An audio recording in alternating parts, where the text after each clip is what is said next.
The Ford government announced some major changes to the education system today. They say will help modernize classrooms right across the province. We'll be exploring some of those changes and the impact they'll have on parents and students. For instance, they say they'll be introducing a mandatory career studies course with a focus on financial literacy. They'll also be introducing a new 4-year math strategy they say will help students get jobs in the future. They plan on modernizing the EQAO system, and they say they will be modernizing the teacher hiring process. They've also made some changes to classroom sizes. While kindergarten to grade 3 will see no changes at all, and grades 4 to 8 will see only a minor increase, high schools will see a huge jump. The average classroom size jumping from 22 students to 28 students.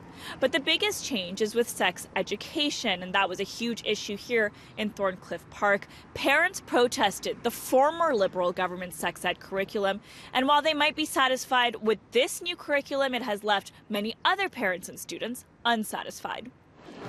There is some surprise and even disbelief that parents can now opt their children out of sensitive material in the new sex ed curriculum. It's part of the way you grow up.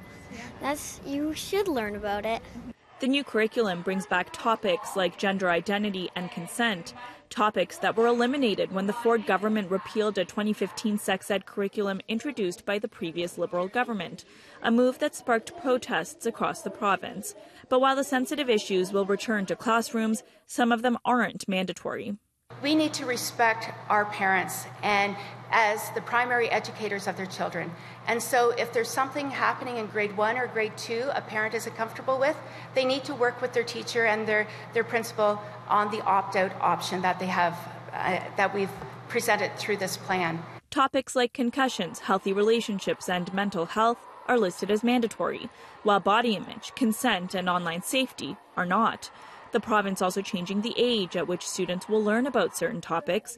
Consent will be introduced earlier in grades 2 and 3. Gender identity has been pushed back to grade 8. Critics calling the curriculum vague and confusing. The devil here is going to be in the details. We know the minister wasn't able to give us a clear response on some of those questions. And, I think it is concerning that we don't really know what exactly is going to be mandatory. I think consent should absolutely be mandatory. It's something kids need to be aware of. I don't think it should be mandatory. Yeah, I don't think they should impose this on people. I think they should be able to opt out if they want to. I believe that it's a parent's choice what they want to have their child taught. I think you should take it, but it doesn't begin and end at school. It continues at home. You think it's something that you would choose to teach your children yourself? Talk about it first before they learn it somewhere else. So at least she has an idea of what it is before she learns it in school.